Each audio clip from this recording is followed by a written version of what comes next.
Topic natin, impeksyon sa puwerta ng babae.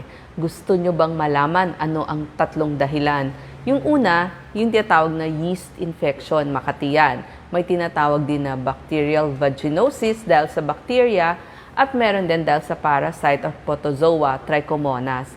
So magbibigay tayo ng mga senyales, symptoms, sintomas. Paano nyo malalaman alin ba yung nagkaroon kayo? So, umpisahan natin sa yeast infection. Ang sintomas nito, mahapdi. Mahapdi, makati, mainit, masakit, lalo na kapag umihi, mapula dun sa balat, magayong balat, may discharge. At nangyayari ito bago kayo magregla at nababawasan yung infeksyon pagkatapos ng regla. Nakita nila mas nagkakaroon ng mga yeast infection ay yung nagkaroon na ng pagtatalik. So, yung may partner na. So, maaari kayong may tanong, ano ba yung mga tamang paniniwala o hindi tamang paniniwala sa dahilan o causes ng yeast infection. Huwag nating isipin na lahat ng infeksyon, yung lahat ng may pangangati at discharge sa ating puwerta ay dahil lamang sa yeast infection. So, sinabi ko nga, tatlo yon. At ito ang uunahin natin. Yung paniniwala natin doon sa yeast infection, dahil ba nakipagtalik? Oo, maaaring dahilan, kaya dumami ang kaso ng pagkakaroon ng yeast infection. Sabi naman ng iba, number 2, matatamis kasi ang kinain niya. Actually, yung matatamis na pagkain, wala pang patunay, pero syempre, yung mga diabetic, mas nagkakaroon sila ng yeast infection. Pagdating naman sa antibiotics, yung mga nag-take ng antibiotics, yes, maaaring magkaroon ng yeast infection kasi napapatay niya yung mga good bacteria na lactobacilli. So, mas dumadami yung yeast doon sa puwerta ng babae. Sa pagsuot naman ng damit, syempre, mas gusto natin yung mga maluluwag na damit, yung mga white underwear o yung mga iwas muna doon sa mga thong panties. Pagdating naman sa mga pag-control ng panganganak, nakita nila yung IUD, yun yung mas nagkakaroon ng mga yeast infection. Yung mga buntis, nakita din nila, mas may yeast infection kasi nga mas mataas yung kanilang estrogen.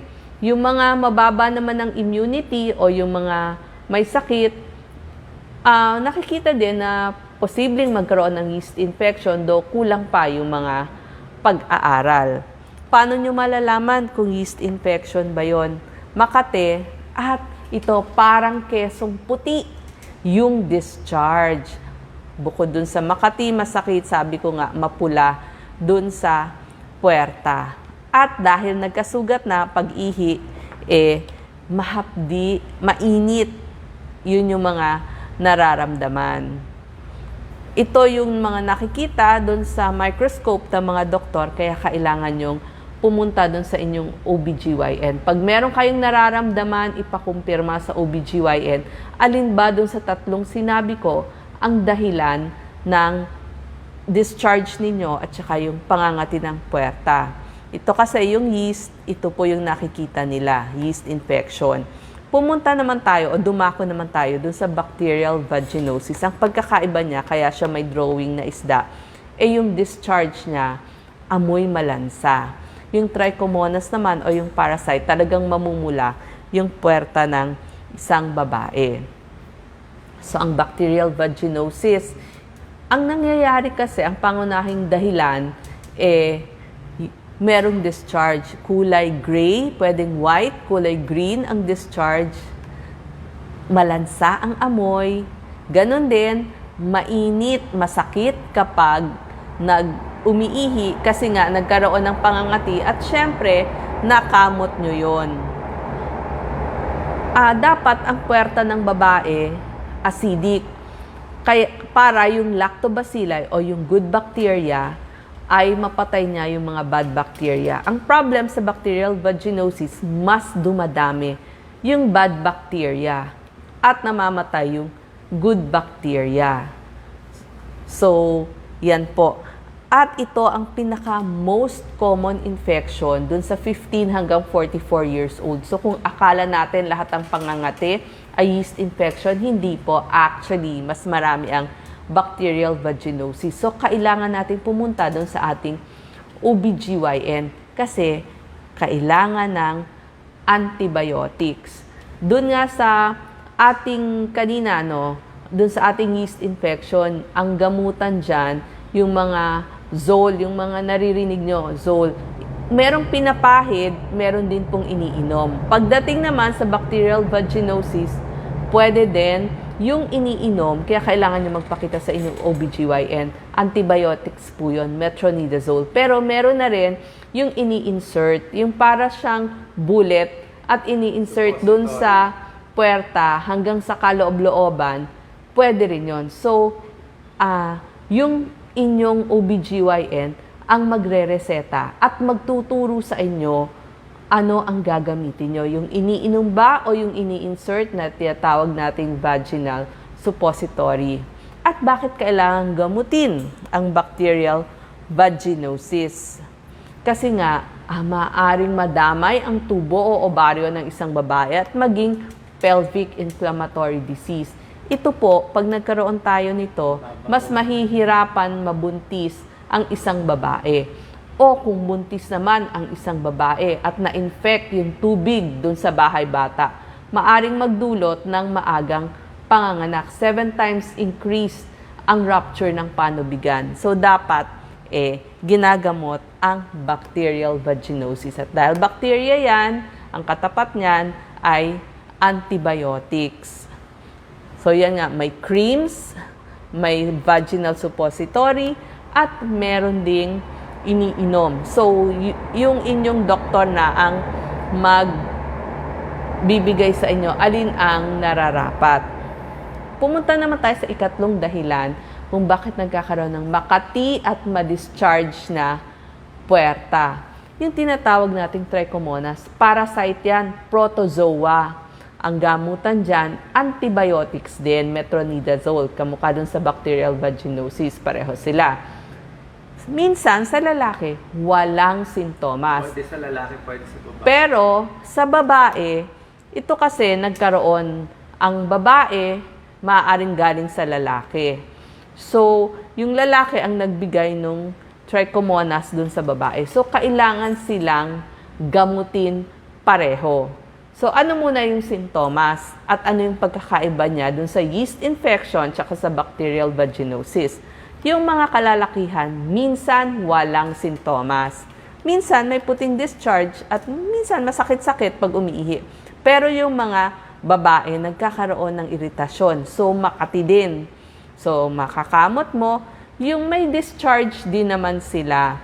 At, syempre, kailangan gamutin kasi maa-affect din niya yung pagbubuntis.